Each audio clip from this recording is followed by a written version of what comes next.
유튜브랑은 상관이 없나 봐요. 아,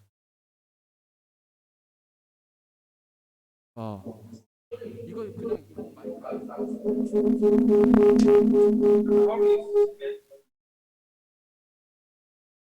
이상현 선생님 그거를 끄시는 것도 괜찮은데 아, 아. 음소거 해주시고 이상현 선생님 노트북을 음소거 해주시는 게 어때요? 여보세요. 어. 그러네.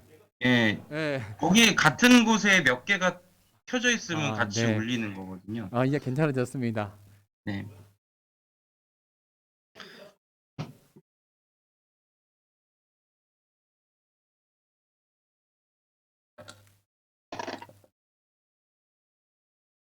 네, 시간이 되었으므로 9월 5일 중고등부 예배를 시작하도록 하겠습니다.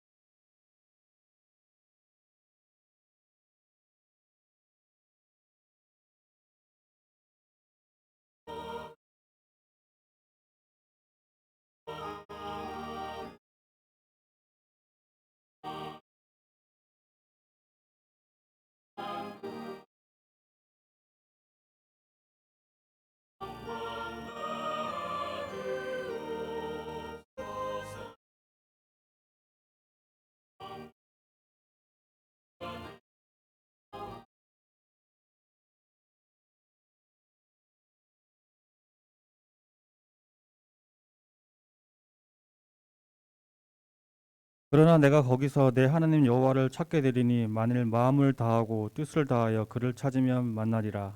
아멘. 하나님 아버지 감사합니다. 오늘도 이렇게 주님의 날에 모여서 예배드리게 해주심을 감사드립니다. 아침 저녁으로 날씨가 선선한 가운데 정말 아름다운 계절을 맞이하였습니다. 이 아름다운 계절에 다 같이 모여서 예배를 드렸으면 하는 아쉬움이 있지만 더욱더 주님의 뜻을 알고자 더욱더 주님을 이해하고자 더 힘쓰는 우리들 될 수 있도록 도와주시옵고 더욱더 이 예배를 더 간절히 사모하는 우리들 될 수 있도록 도와주시옵소서. 또한 이 예배를 통해서 전하시는 전도사님 말씀 가운데서도 우리가 많은 힘을 얻고 위로받고 또 새 힘을 얻어서 이 어렵고 힘든 상황 속에서도 좌절하거나 낙심하지 않고 더욱더 믿음을 또 신앙생활을 잘 지켜나가는 우리들 될 수 있도록 도와주시옵소서. 지금은 예배를 시작하는 시간입니다. 마치는 시간까지 함께해 주실 걸 믿사오며 이 모든 말씀 예수님 이름으로 기원합니다. 아멘. 네, 다 같이 사도신경으로 신앙 고백하시겠습니다. 나는 전능하신 아버지 하나님 천지의 창조주를 믿습니다. 나는 그의 유일하신 아들 우리 주 예수 그리스도를 믿습니다. 그는 성령으로 잉태되어 동정녀 마리아에게서 나시고 본디오 빌라도에게 고난을 받아 십자가에 못 박혀 죽으시고 장사된 지 사흘 만에 죽은 자 가운데서 다시 살아나셨으며 하늘에 오르시어 전능하신 아버지 하나님 우편에 앉아 가시다가 거기로부터 살아있는 자와 죽은 자를 심판하러 오십니다.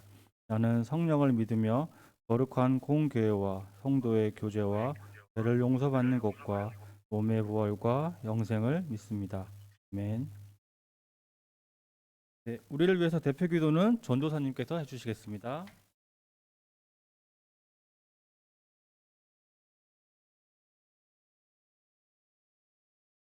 하나님 아버지, 무더운 여름이 지나가지 않을 것처럼 오랜 기간 우리와 함께 하더니 어느덧 아침 저녁으로 찬바람이 불고 또한 하늘이 높아지는 아버지 그런 가을 날씨가 아버지 우리 앞에 성큼 다가왔습니다.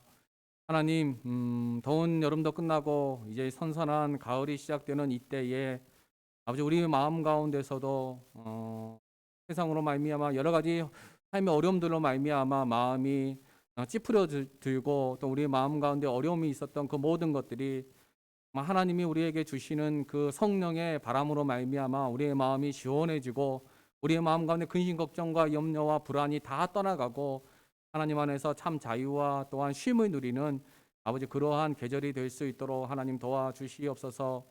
하나님 이 시대는 치열한 경쟁 시대의 사회입니다.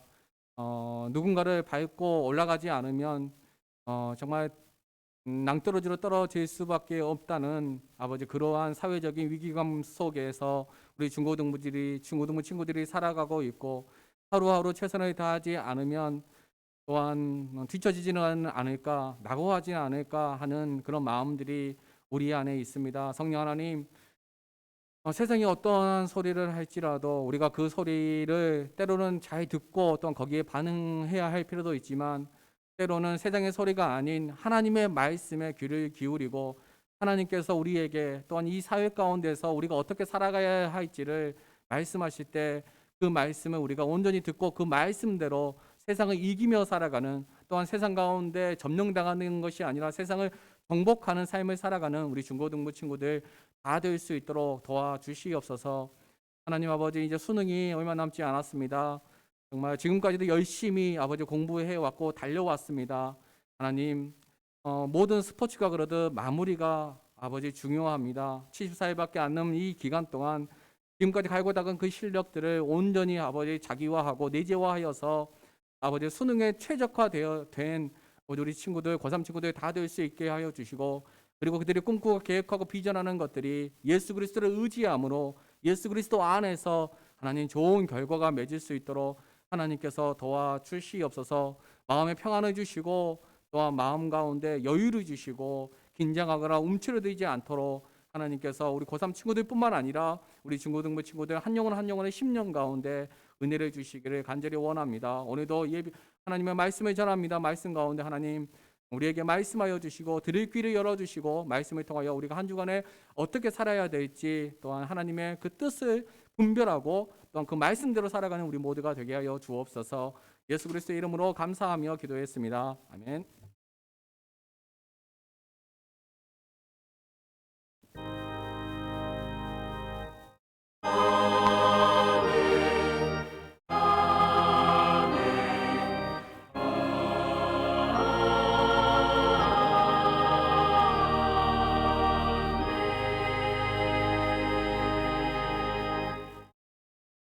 오늘 우리에게 주신 하나님의 말씀은 야고보서 3장 1절에서 12절 말씀입니다.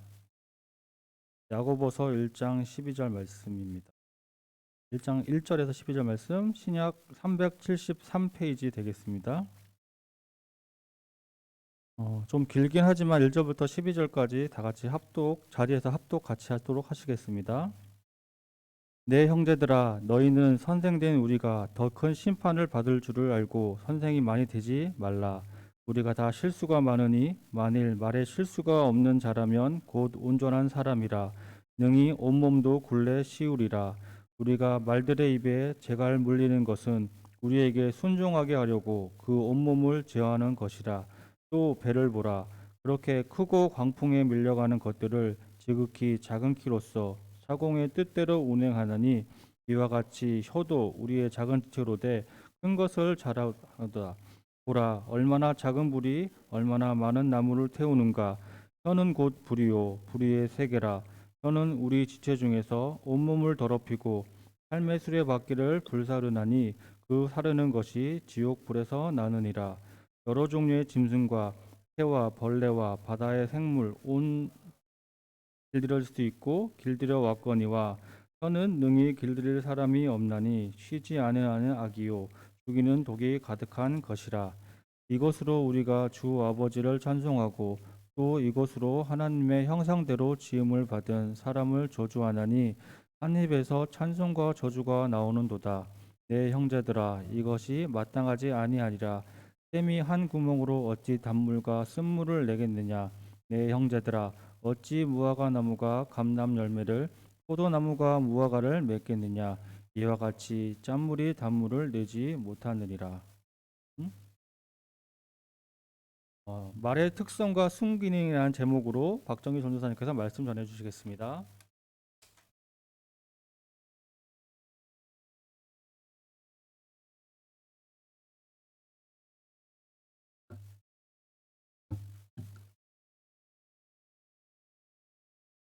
안녕하세요 여러분, 반갑습니다. 네, 한 주 잘 지내셨나요 여러분? 먼저 여러분에게 좀 감사 인사를 좀 드리고 싶어요. 저번 주에 저희가 그 설문지를 만들어 가지고 여러분들에게 좀 이제 설문지를 좀 작성해 달라고 부탁을 드렸는데 생각보다 많은 친구들이 설문지를 작성해 줬어요. 그래서 되게 감사했고, 첫 번째로는, 두 번째로는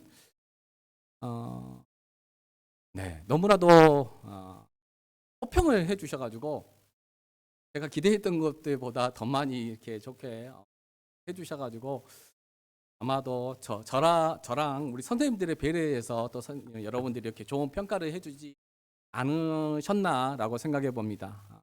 그 설문 내용을 통해서 좀 더 우리 중고등부가 잘 세워지고 하나님 안에서 잘 세워져가는 우리 중고등부가 될 수 있도록, 또한 여러분들이 원하는 어떤 모든 부분에서 여러분들이 원하는 것들 다 해줄 수는 없지만, 또한 어떤 부분에서는 여러분들이 원하는 것들을 최대한 반영을 해서 해드리도록, 그래서 아름다운 공동체를 세워가도록 함께 우리 노력했으면 좋겠습니다. 감사를 여러분 드립니다. 오늘은 여러분 말이라는 주제로 말씀을 전할 거예요.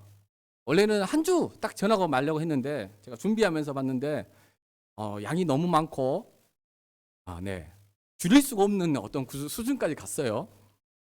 또 2주 연속으로 말이라는 주제로 여러분 말씀을 전하겠습니다. 오늘은 여러분 말의 기본적인 특성하고 순기능에 대해서 말씀을 전하고, 다음 주에는 말의 역기능과 그 역기능을 회피할 수 있는 방법에 대해서 말씀을 전할 거예요. 근데 핵심은 오늘 본문에서 말하는 어떤 중심 주제는 다음 주에 있어요. 사실은 다음 주에 있지만, 그럼에도 불구하고 말의 어떤 특성들이라든지 그것을 알아야지 다음 주 설교를 드릴 때 좀 더 이해함이 쉽고, 또한 순기능에 대해서도 좀 살펴볼 거예요. 말에 대해서 여러분 말씀 전하도록 하겠습니다.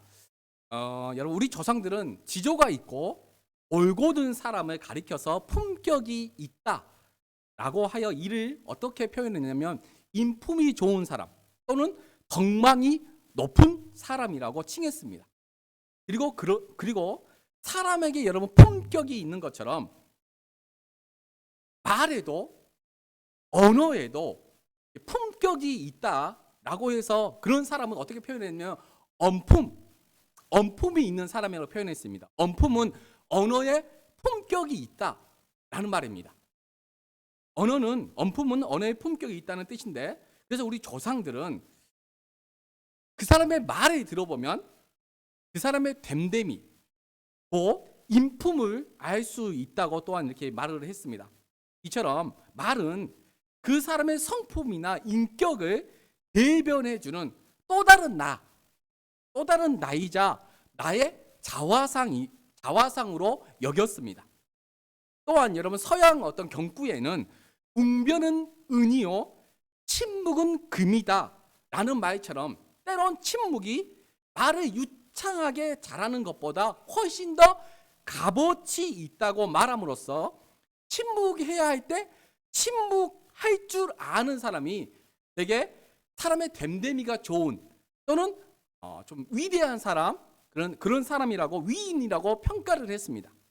여러분, 하지만 현대 사회는 엄품을 중시하기보다는 언어의 품격을 중시하기보다는 말을 유창하게 잘하는 달변가를 유능한 사람 또는 현대 사회에 아주 잘 어울리는 사람이라고 이렇게 찍혀 세우는 분위기입니다.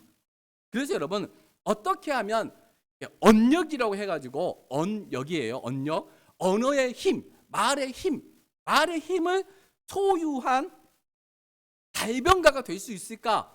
될 수 있을까에 대해서 사람들의 되게 어떠한 그런 갈망들이 되게 많고, 갈망들이 많다는 것은 여러분 뭐가 많다는 거예요? 그만큼 수요가 많다는 겁니다. 그래서 제가 이렇게 많이 찾아봤어요. 그랬더니 우리나라 안에 언어 관련 연구소라든지 또는 스피치 언어 학원 또는 언어 치료 또는 커뮤니케이션, 여러분 발음이 잘 안 되네요. 커뮤니케이션 업체가 여러분 말과 관련된 이런 업체들이 상당히 많습니다. 또한 여러분 많은 대학에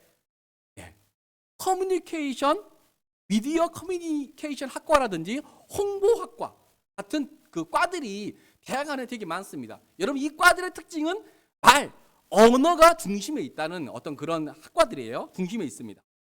여러분 근데 하지만 우리가 여러분 기억해야 할 것은 말을 유창하게 잘하는 것과 언품, 곧 말의 품격이 있는 것은 여러분 전혀 다른 차원의 문제라는 사실입니다.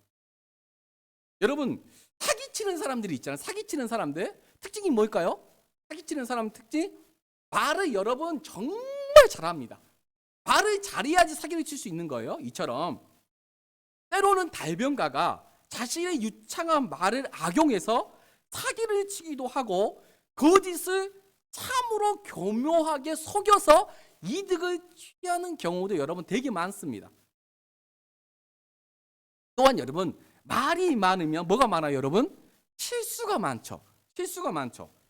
그래서 우리 조상들은 달변가보다는 언어의 품격이 있는 사람들을 훨씬 더 유능한 사람이라고 여러분 생각을 했습니다.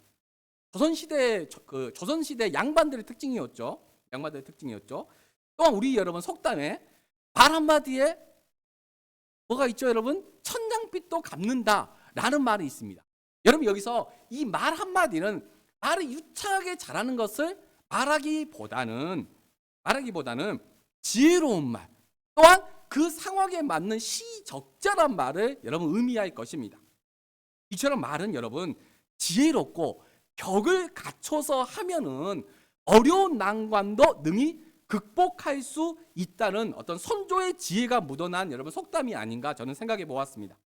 또한 여러분 말은 다양한 특징이 있지만 과거에서 현재에 이르기까지 자신의 지식이나 사상을 전하는 매개체이기도 하고 회사나 또는 상품을 선전하는 어떤 광고하는 수단이기도 합니다.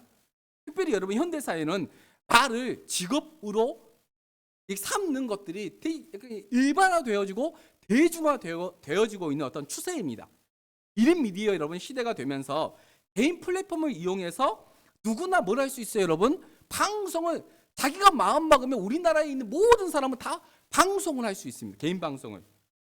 하지만 여러분 제가 예전에 그 아프리카 방송을 본 적이 있어요. 근데 아프리카 방송에서 되게 유명한 그 어떤 BJ들 봤더니 제가 놀랬어요. 왜냐하면 막말 또는 비속어 또는 독설, 거짓 정보를 이용해서 혐오 방송을 하는 그 방송들이 인기가 엄청나게 많았습니다. 그걸 보고 제가 놀랐어요. 그래서 여러분 제가 이전에도 지나가다가 정말 초등학생 쪼매는 아이인데 이 친구가 정말 제가 약간 놀랐어요. 상상도 못할 그 욕을 친구들한테 하는 거예요. 그래서 내가 이 친구들은 도대체 이 욕을 어디서 배웠을까라고 제가 한번 생각을 해봤어요.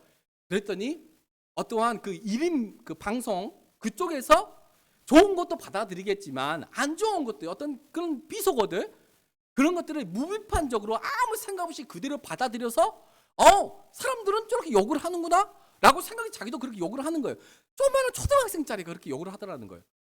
그것도 여러분 상상할 수 없는 그런 욕들을. 그래서 여러분 제가 정말 깜짝 놀랐습니다. 이처럼 여러분 말은 어떻게 사용하느냐에 따라서 천냥빚을 갚기도 하지만 잘못 사용할 경우에는 독이 되어서 사람을 여러분 죽이기도 하고 또는 칼이 되어서 상대방의 마음을 어떻게 해요? 베기도 합니다. 그래서 여러분 많은 사람들이 말로 인해서 여러분 상처를 받고 관계가 깨지고 여러분 부부간에도 여러분 가정이 파탄나는 이유 중에 중요한 게 뭐예요? 막말을 해서 그렇죠. 막말을 해서 가정이 깨지는 이유도 여러분 말 때문에 이루어지고 교회 공동체가 때로는 이렇게 어려움을 겪는 이유도 말 때문입니다. 그리고 사회가 점점 좀 이렇게 좀 어려움을 겪고 서로가 서로를 좀 불신하고 또는 적대감을 품는 이유도 여러분 다 말 때문에 그런 경우들이 여러분 허다합니다. 또한 여러분 말은 9번을 되게 잘했어요. 근데 한 번을 여러분 말을 실수를 하면 그 9번 잘한 것을 기억하지 않습니다. 공든탑이 무너지는 것처럼 한 번만 말 실수하면 지금까지 잘했던 그 모든 것들이 다 무너져 버립니다. 그래서 여러분 말은 되게 조심성 있게 사용을 해야 되는데도 불구하고 현대는 그냥 말만 빠르고 유창하게 잘하면 되는 것처럼, 유능한 사람인 것처럼 여러분 생각하는 사람들이 되게 많다는 겁니다. 여러분, 그래서인지 성경에 보면은 이 말의 어떤 장점들, 말의 유익한 점들에 대해서 언급하는 구절들이 있긴 있지만 말의 위험성에 대해서 되게 많이 강조하며, 특별히 잠언서라든지 시편에 보면은, 특히 잠언서에 보면은 말의 위험성, 말을 잘못 사용하면 어떻게 되는지에 대해서 되게 많이 언급하고 강조합니다. 그래서 여러분, 성경에서 말은 지속적으로 경각심을 갖게 해서 여러분, 잠든 아기를 다루듯 조심하게 말을 사용해야 한다고 성경은 강조하고 있습니다. 뿐만 아니라 말로 인한 파열음, 곧 파장 때문에 얼마나 큰 말로 인한 것 또한 어려움들, 파장들이 얼마나 큰지 다양한 어떤 그림 언어들을 통해서 생생히 전하고 있고, 오늘 본문도 여러분 그 어떤 이미지를 가지고 와서 말의 위험성에 대해서 이렇게 생생하게 표현하고 있다는 것입니다. 1절에 보면 여러분, 내 형제들아 너희는 선생된 우리가 더 큰 심판을 받을 줄 알고 선생이 많이 되지 말라. 여러분, 이 말씀은 선생이 되지 말라는 그런 뜻이 아닙니다. 뜻이 아니라 선생이나 여러 리더는 뭘 많이 해요, 여러분? 공동체를 대표하는 사람이기 때문에 말을 많이 할 수밖에 없는 그런 어떤 위치라는 겁니다.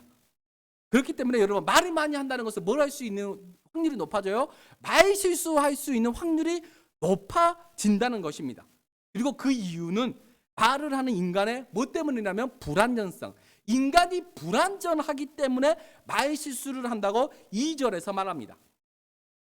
우리가 다 실수가 많으니 만일 말에 실수가 없는 자라면 곧 온전한 사람이라 능히 온몸도 굴레 씌우리라. 이처럼 말은 다다익선이라는 사자성어가 있죠. 많이 하면 많이 할수록 좋은 것이 아니라 말은 단단익성, 적게 하면 적게 할수록 좋은 것이 여러분 말이라는 어떤 특성이고, 그렇게 말은 조심스럽게 해야 한다는 것을 우회적으로 그렇게 표현한 것입니다.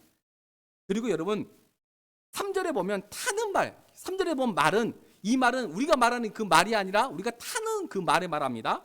타는 말을 사람의 뜻대로 제어하기 위해 입에 재갈을 물리는 것처럼, 그리고 여러분 배를 조종하는 것은 작은 키인 것처럼 혀를 통제하지 않으면 인생이 갈피를 잡지 못하고 큰 화를 당할 수 있다고 성경은 오늘 본문은 경고합니다. 현대인의 성경으로 여러분 5절에 보면 이와 같이 사람의 혀도 몸의 작은 부분에 불과하지만 그것을 잘못 사용하면 큰 손해를 가져옵니다. 작은 불씨가 큰 숲을 태우지 않습니까? 라고 말합니다. 이처럼 혀는 작은 지체에, 우리 몸에 있을 때 작은 지체에 불과하지만 아주 엄청난 일을 할 수 있다고 말을 여러분 불이라는 어떤 이미지를 통해서 이렇게 강조하는 표현을 사용합니다. 그리고 6절부터는 혀로 대변되는 이 말의 위험성에 대해서 강조하고 있습니다. 또한 강조하고 있습니다. 현대인의 성경으로 6절에 보면 사람의 혀는 불과 같고 악으로 가득 찬 세계와 같습니다. 되게 강력한 표현을 쓰고 있죠. 혀는 몸의 한 부분이지만 온 몸을 더럽히고 우리의 인생을 불태우며 끝내는 혀 그 자체도 지옥불에 타고 맙니다 라고 말합니다. 뿐만 아니라 세상의 모든 것들은 다 길들였고 길들일 수 있지만 혀만은 능히 길들일 사람이 없으며 혀는 쉬지 아니하는 악이요 독이 가득한 것이라고, 혀 곧 말의 위험성이 여러분 얼마나 크고 또한 그 말이 가공할 만한 위력을 가지고 있는지 여러분 설명합니다. 여러분 성경에서 어떤 이 말의 위험성을 우리 세상으로 표현하자면 약간 핵과 같은 거예요. 핵. 여러분 핵이 떨어지면 그냥 완전 초토화 되잖아요. 바로 이 말이 핵과 같이 그 인생이라든지 그 주변이라든지 가정이라든지 그 공동체를 완전히 황폐화시켜버린다는 것, 그냥 지옥으로 만들어버린다는 것입니다. 이 정도로 말의 위력은 여러분 가공할 만한 위력을 가지고 있습니다. 그리고 혀를 통해서 나오는 말로 하나님을 찬송하기도 하면서 동시에 하나님의 형상대로 지음을 받은 사람을 저주한다며 10절에서 이 12절까지는 말의 이중성 또는 모순에 대해서 여러분 대조법을 통해서 여러분 설명합니다. 그렇다면 여러분 왜 야고보 저자는 이 말의 어두운 면을 밝은 면의 대비를 통한 대조법을 통해서 혀에 가공할 만한 그 파괴력에 대해서 이토록 강조하고 있는 것일까요? 여러분 되게 궁금하시죠? 이 부분은 다음 주에 살펴보겠습니다. 다음 주에 기대해 주세요, 여러분. 다음 주에 살펴보고 오늘은 말이 우리 혀를 통해 뱉어질 때 나타나는 순기능, 말이 여러분 순기능이 되게 많아요. 이 순기능에 대해서 오늘 본문뿐만 아니라 성경 전체를 좀 거시적으로 다차원적으로 다루면서 좀 말씀을 좀 전하겠습니다. 근데 여러분 말에 대한 어떤 순기능이나 역기능을 제가 전하기 전에 먼저 우리가 알아야 될 것은 이 말의 특성이 있어요.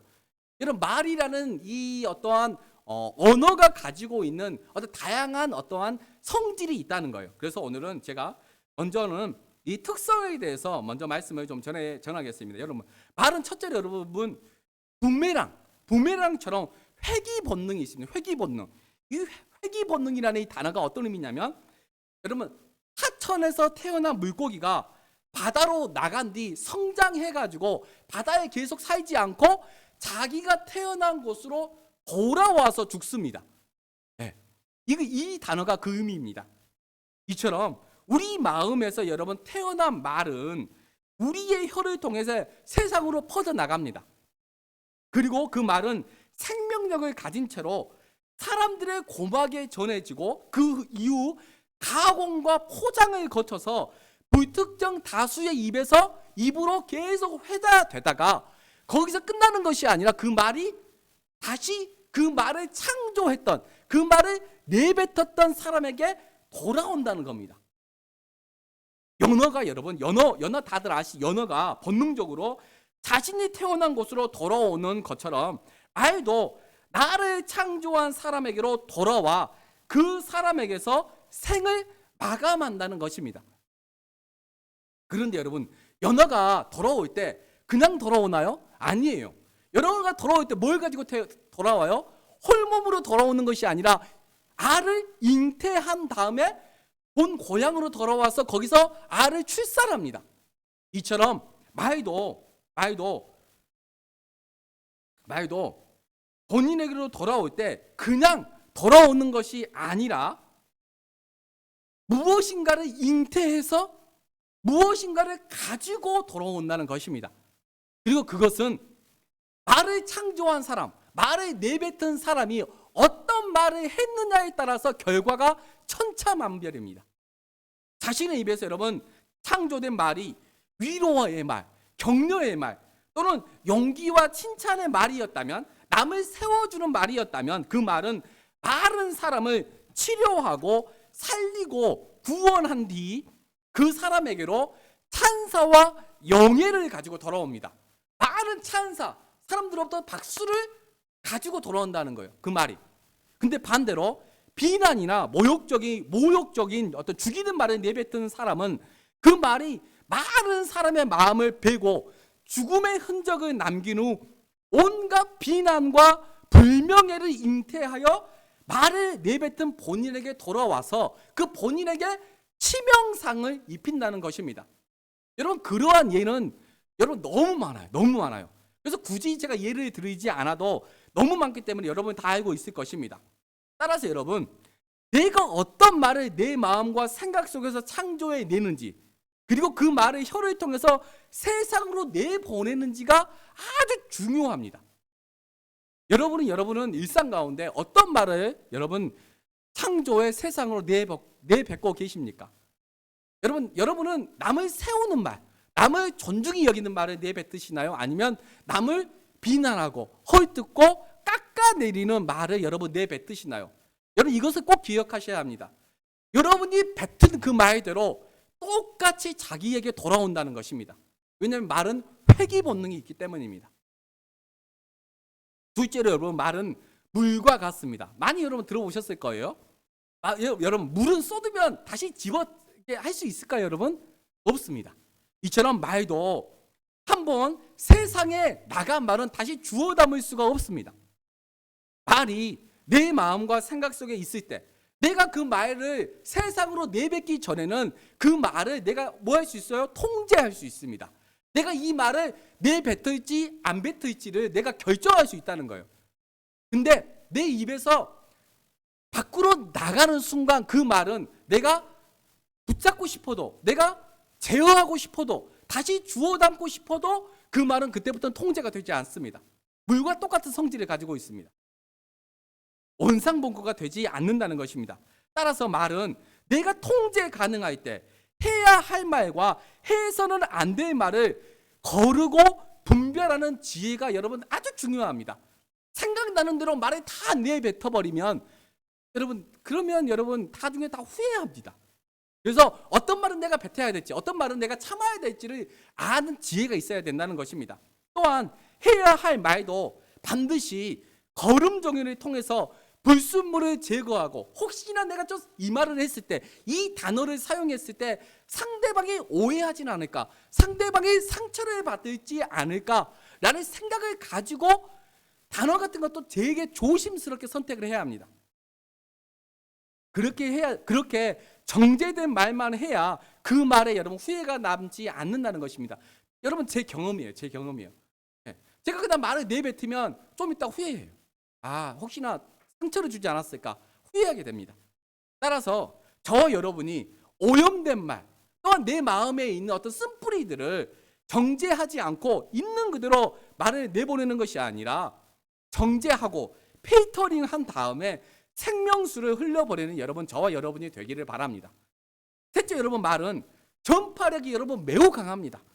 야고보가 여러분 말로 대변되는 이 혀를 뭘로 비유했냐면 불로 비유해서 불로 비유한 이유가 여러 가지가 있는데 그중 한 가지가 뭐냐면 바로 불의 확산성 또는 전파력 때문입니다. 여러분 불씨가 처음에 작게 이렇게 태어나죠. 이렇게 불이 지피죠. 근데 여러분 바람이 딱 불잖아요. 그러면 그 불이 어떻게 돼요? 순식간에 모든 것을 다 태워버립니다. 순식간에 저 100m 있는 곳까지 한 방에 갑니다.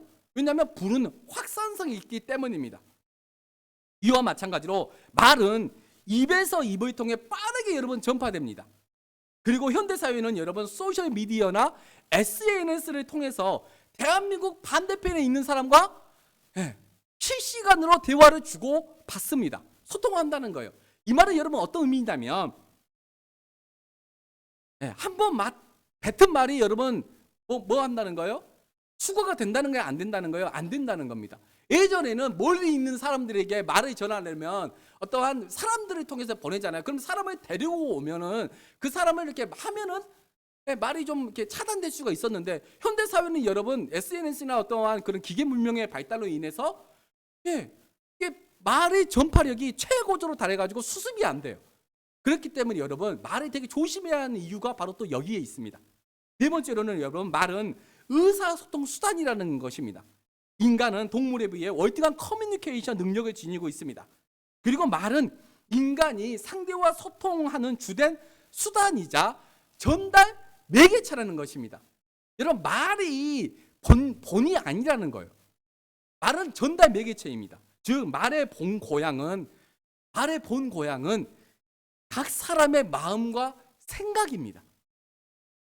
마음과 생각에서 창조된 어떤 이미지가 말이라는 무형의 형태로 세상으로 나가는 것입니다.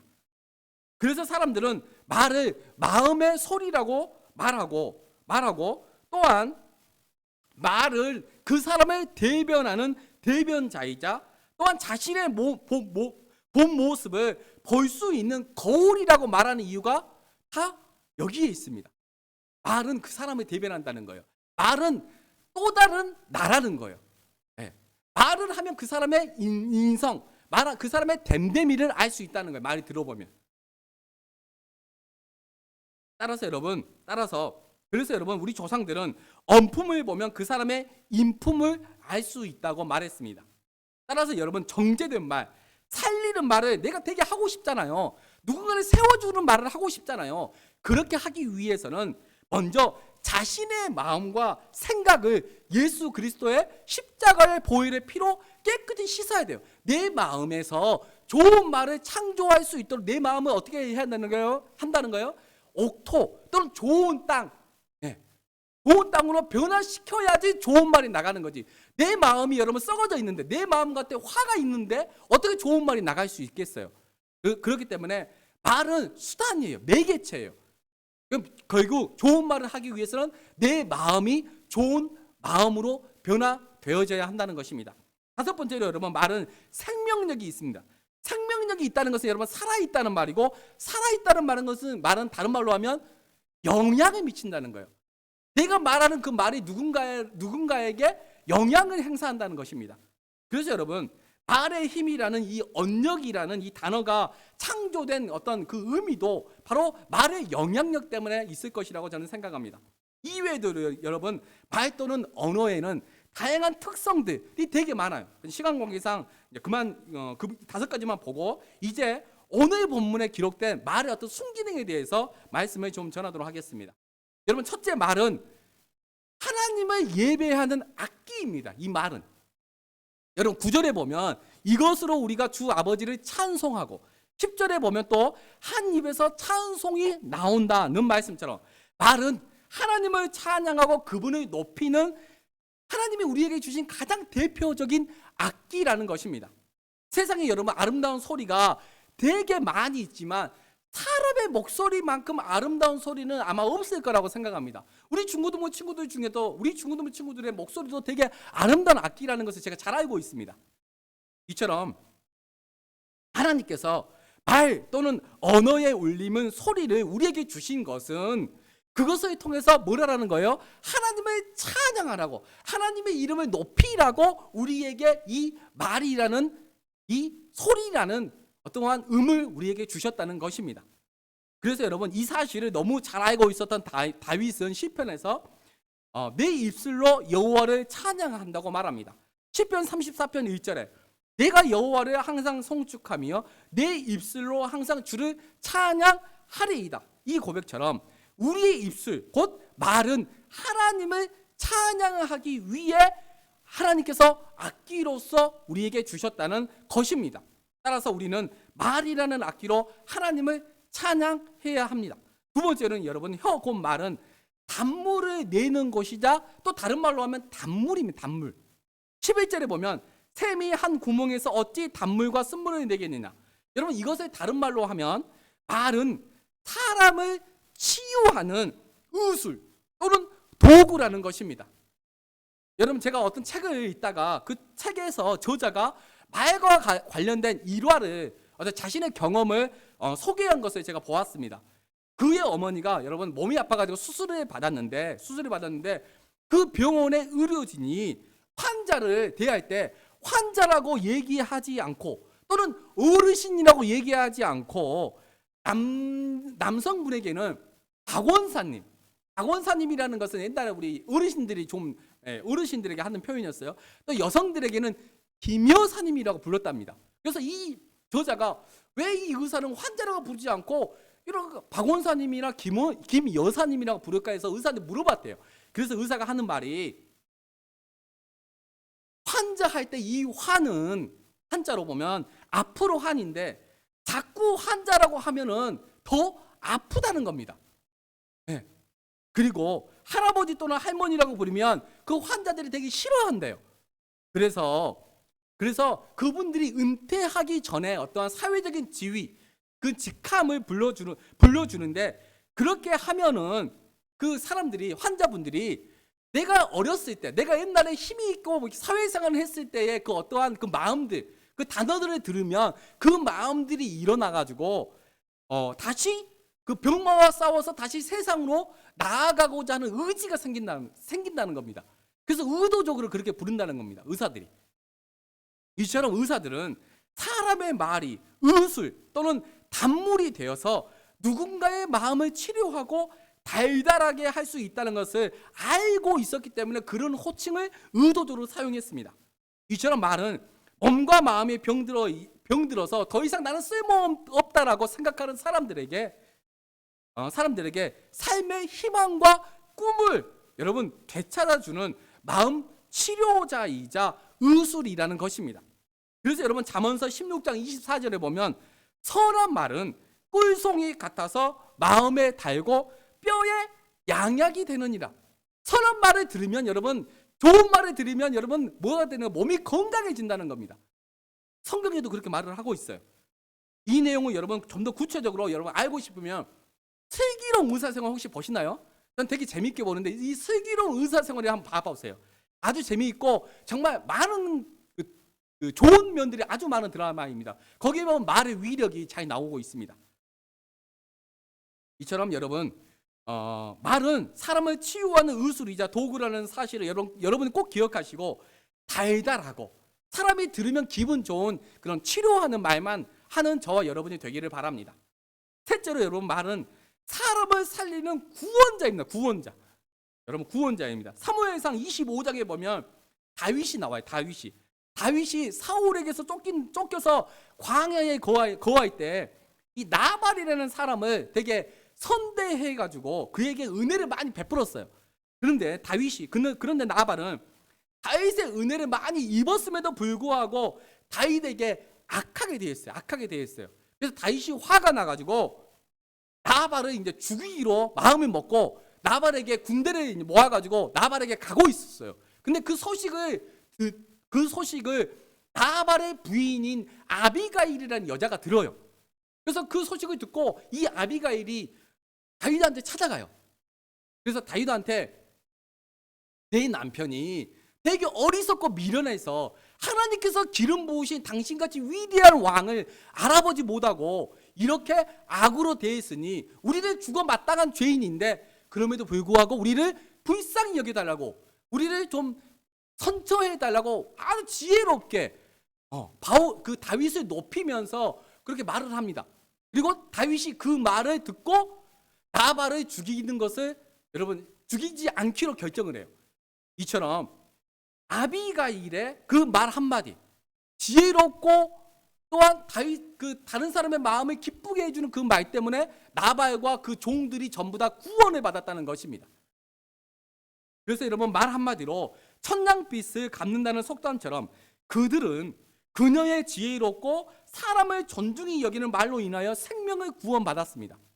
이처럼 저와 여러분이 하는 말이 누군가를 사망에서 구원하는 생명의 말이 될 수 있다는 것을 여러분 꼭 기억하시기 바랍니다.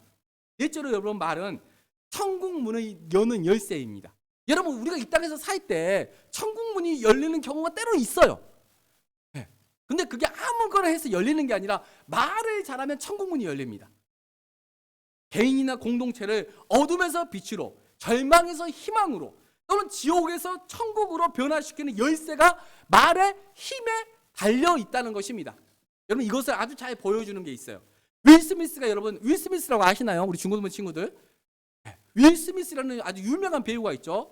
윌 스미스가 주연하는 행복을 찾아서라는 영화가 있습니다. 한번 시간 나실 때 한번 보세요. 되게 유익한 영화입니다. 여러분 이 윌 스미스가 의료기기 판매자인데 그 사람이 되게 열심히 살았는데 파산을 당하고 살던 집에서 쫓겨났습니다. 그리고 자동차도 압류당했습니다. 그리고 나서 아들과 함께 노숙자 보호소와 또 공공 화장실에서 살아요. 또는 노숙자 보호소에 들어가서 삽니다. 되게 비참한 삶을 사는 거예요. 그의 인생은 여러분 밑바닥의 인생이며 절망 그 자체로 보였습니다. 하지만 그는 삶의 희망이 보이지 않는 상황에서도 부정적인 말을 하지 않아요. 이 사람이. 그리고 되게 적극적으로 열심을 다해서 막 삶을 살려가려고 되게 노력을 합니다. 그러던 중에 어떤 투자회사에 인턴 면접이 잡혔어요. 근데 하필이면 인턴 면접이 내일인데 오늘 돈을 지불하지 못해가지고 감옥에 갇혀요. 철장에 갇혀요. 그리고 인턴 그 면접하는 날 아침에 풀려나가지고 아주 허름한 옷, 거지처럼 하고 가서 면접을 봅니다. 그러니까 면접을 보는 어떤 그 중역들이 이 윌 스미스를 보고 당황을 해요. 이놈이 정신이 없나. 면접을 보면은 와이셔츠도 입고 깔끔하게 해서 와야 되는데 추리닝 같은 거 그런 막 남루한 옷을 입고 오는 거예요. 그래서 당황해하면서 이 면접관이 이렇게 말을 해요. 만약 내가 당신같이 와이셔츠 하나 걸치지 않고 온 사람을 뽑는다면 자네는 뭐라고 말하겠는가? 라고 이렇게 물어봐요.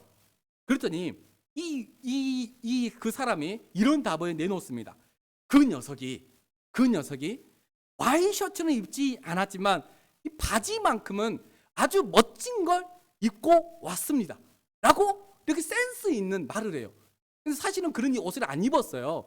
근데 지혜롭게 말을 했어요. 그러니까 그 면접 장소가 되게 화기애애해지고 되게 분위기가 좋아졌어요. 그 말 한마디에 인턴에 합격합니다.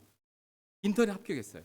그리고 나서 나중에 되게 유명한 사람이 되어가지고 자신의 이름을 딴 이 사람이 크리스 가드너거든요. 크리스 가드너 홀딩스 인터내셔널이라는 기업을 만들어서 최고 경영자가 되었습니다. 한번 사진 보여주시겠어요? 여러분 이 영화가 실제 실화입니다. 실화. 여기 좀 등치 큰 사람이 있죠. 이 사람이 그 크리스 가드너이고 왼쪽에 보면 두 사람 나온 거 있죠. 한 명이 윌 스미스. 이 영화의 그 주연으로 역할을 했던 사람이에요. 실제 영화예요. 네. 그는 영화 제목처럼 행복을 찾기 위해서 되게 노력을 했습니다. 그리고 그 중심에는 항상 긍정적인 말이 있었습니다. 그가 자신의 아들에게 이 영화에 보면 이런 말을 해요. 자신의 아들한테 노숙자 신세인 자신의 아들한테 이렇게 얘기를 해요. 그 누구도 너에게 넌 할 수 없어 라고 말하도록 내버려 두지 마라. 그것이 비록 아버지인 나일지라도 이렇게 말을 해요. 그는 부정적인 말이 회귀 본능이 있어서 그대로 자신에게 돌아와서 넌 할 수 없게 된다는 것을 알았던 거예요. 그래서 절대로 다른 사람들이 너에게 부정적인 말을 하지 못하도록 만들어라 라고 얘기를 한 거예요. 그래서 불확실한 삶 속에서 평소 긍정적인 태도와 말을 일상화했고 그 결과 벼랑 끝 노숙자의 삶에서 자신이 그토록 원하던 투자 회사에 입사한 후에 나중에는 아주 큰 회사의 CEO가 되었다는 사실입니다.